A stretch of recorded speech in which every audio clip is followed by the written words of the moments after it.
Assalamualaikum warahmatullahi wabarakatuh. Kami dari kelompok 9 ingin mempresentasikan hasil PowerPoint kami yang berjudul Teori Belajar Sosial dari Albert Bandura.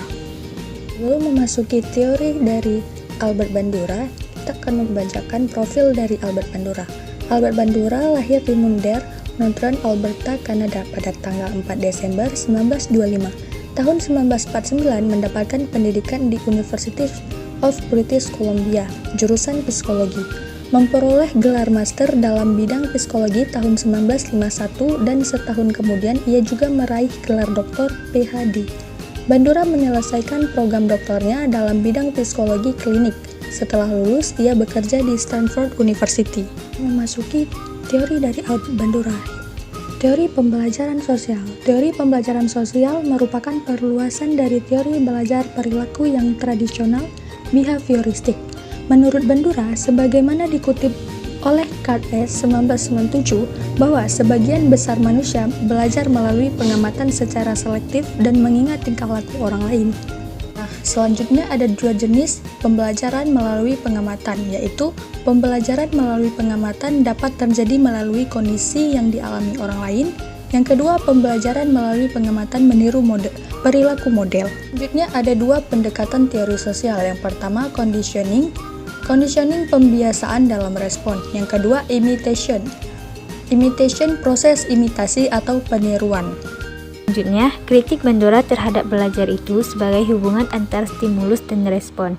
Kurang menjelaskan tentang diperolehnya respon yang baru, hanya mengamati direct learning atau belajar langsung, yaitu orang berperilaku sesuatu dan mengalami akibatnya.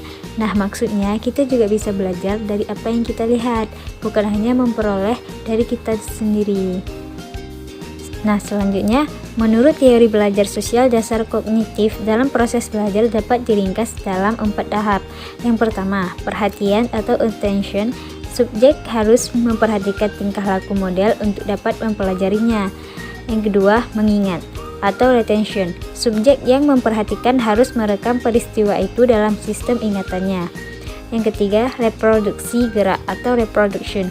Setelah mengetahui atau mempelajari sesuatu tingkah laku, subjek yang juga dapat menunjukkan kemampuannya atau menghasilkan apa yang disimpan dalam bentuk tingkah laku.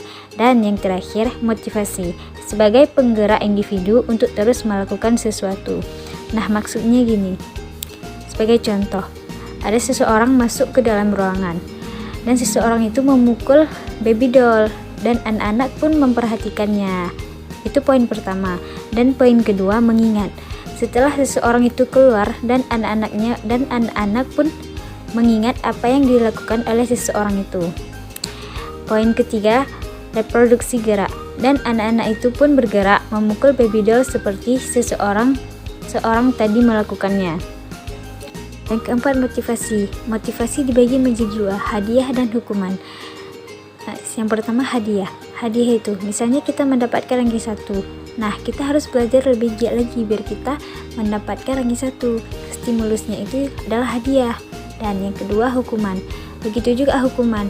Kita disuruh menghafal sesuatu dan kita tidak bisa. Nah, dikasih hukuman. Nah, kita berarti harus lebih giat belajar biar tidak mendapat hukuman. Stimulusnya itu adalah hukuman.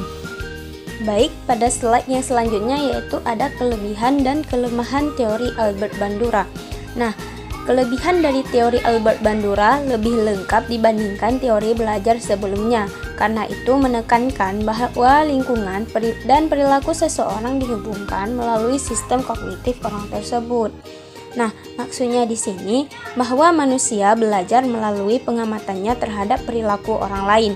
Nah, Albert Bandura juga menganggap setiap anak tetap bisa belajar hal baru meski tidak melakukannya secara langsung. Terus, kenapa seseorang dihubungkan melalui sistem kognitif? Nah, kenapa dihubungkan? Karena sistem kognitif sendiri yang membuat suatu individu mampu menghubungkan, melihat, dan mempertimbangkan suatu peristiwa. Yang selanjutnya yaitu kelemahan.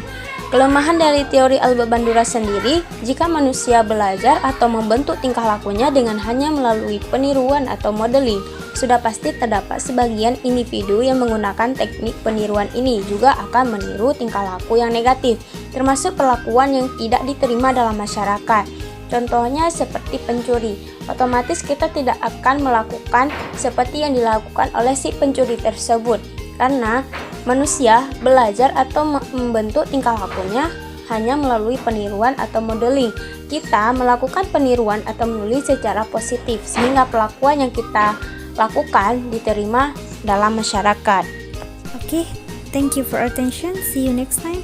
Baik dan kurang kami mohon maaf. Wassalamualaikum warahmatullahi wabarakatuh.